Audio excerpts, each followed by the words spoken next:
আমি কখনো ভাবিনি যে এই সমাজের জন্য, এমনকি আমার ফ্যামিলির জন্য আজ আমার এই পৃথিবী ছেড়ে চলে যেতে হবে।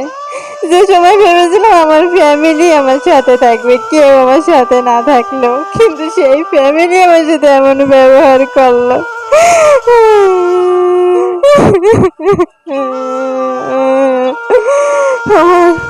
গাইস, আমি হচ্ছে অনেকগুলো ঘুমের ওষুধ খেয়ে নিয়েছি। আমি হয়তো কিছুক্ষণের মধ্যে এই পৃথিবী থেকে চলে যাব। সবাই আমাকে ক্ষমা করে দিও। আমার অনেক মাথা ঘুরাচ্ছে, আমি আর সহ্য করতে পারছি না। মৃত্যু যন্ত্রণা এত কষ্ট, জানলে আমি কখনো এই ঘুমের ওষুধ খেতাম না। গাইস, আমি বাঁচতে চাই, আমি বাঁচতে চাই। কে কল দিল? ও, হ্যালো। হ্যাঁ হ্যাঁ আপা, ভালো আছেন? হ্যাঁ ভালো আছি তো। আমার মেয়েতে A+ পেয়েছে। হ্যাঁ, ও তো অনেক ভালো স্টুডেন্ট। হ্যাঁ, আমার মেয়ে A+ পেয়েছে। হ্যাঁ, দোয়া করবেন। হ্যাঁ আচ্ছা ঠিক আছে, মিষ্টি খাওয়াবো, সমস্যা নাই। আবার দেখি কে কল দিল। ও, হ্যালো, আসসালামু আলাইকুম। হ্যাঁ ভাবি, ভালো আছেন? হ্যাঁ হ্যাঁ, আমরা তো ভালো আছি। আমার মেয়ের রেজাল্ট, হ্যাঁ আলহামদুলিল্লাহ। হ্যাঁ, ও তো A+ পেয়েছে। হ্যাঁ, আপনার মেয়ে কি পেয়েছে? GPA GPA 6? জিপিএ 6 আবার আছে নাকি? কি বলেন? কি বলে?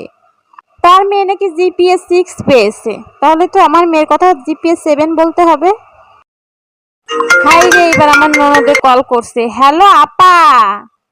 হ্যাঁ, তোমার ভাতিজি তো জিপিএ 7 পাইছে। হ্যাঁ। কি? আমার মেয়ে ফেল করছে?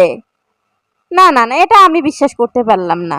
আপনি মারছেন কিসের জন্য? আপনি তো মা নামের কলঙ্ক। হ্যাঁ, একটা মেয়ে, তাকে একটু পড়াশোনা ঠিক মতো করাতে পারেননি? আপনি তাকে কিভাবে ফেল করলো? হ্যাঁ, আমরা এখন কিভাবে সমাজে মুখ দেখাবো? হ্যাঁ, আপনারা মা মেয়ে দুজনেই মরে যান।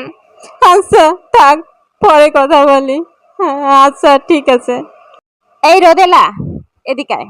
সবার রেজাল্ট, সবাই গোল্ডেন A+ পেয়েছে, তোর রেজাল্ট কত আসছে বল? কি? তুই ফেল করছিস?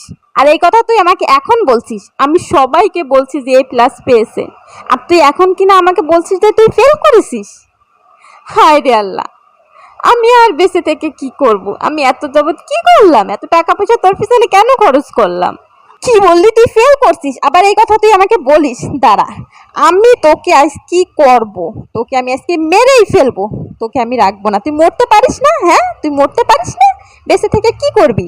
তুই কি করবি বেঁচে থেকে? সামান্য একটা রেজাল্ট, সেটাও তুই পাশ করতে পারলি না।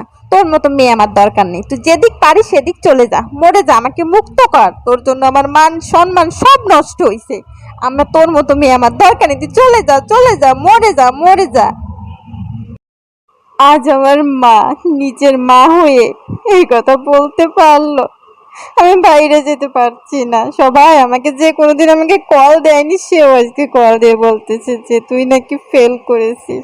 ভাই, এটা বলার জন্য কি আমাকে কল দিয়ে তোমাদের বলতে হবে? হ্যাঁ, পাড়া প্রতিবেশী, আত্মীয় স্বজন, বন্ধু বান্ধব, তোমাদের আমি এত আপন ভাবতাম। তোমরা এই সময় আমাকে সান্ত্বনা দিবা, আর তোমরা এই সময় আমাকে হাসি ঠাট্টা করো। হ্যাঁ, আসলে বিপদে না পড়লে প্রকৃত বন্ধু বোঝা যায় না। যে মাকে এত আপন ভাবতাম, সে মা পর্যন্ত আমার পাশে নেই। আসলে থাকবে কিভাবে? পাড়া প্রতিবেশী যেভাবে আমার মাকে কল দিয়ে কটু কথা বলছে, আমার মা কিভাবে ঠিক থাকবে? কিন্তু এত কষ্ট, এত অপমান আমি আর মেনে নিতে পারছি না। তাই আমি কিছু ঘুমের ওষুধ খেয়ে নিয়েছি। হয়তো কিছুক্ষণের মধ্যে আমি দুনিয়া ছেড়ে চলে যাব। গতকালকে এসএসসি রেজাল্ট দেওয়ার পরেই অনেক মানুষই হচ্ছে আত্মহত্যা করেছে। কেন করেছে জানেন? শুধুমাত্র এই সমাজের মানুষের জন্য, কিছু কাছের মানুষদের জন্য। আপনারা সান্ত্বনা দিতে না পারেন, তাহলে কেন টিটকারি করেন বলেন তো?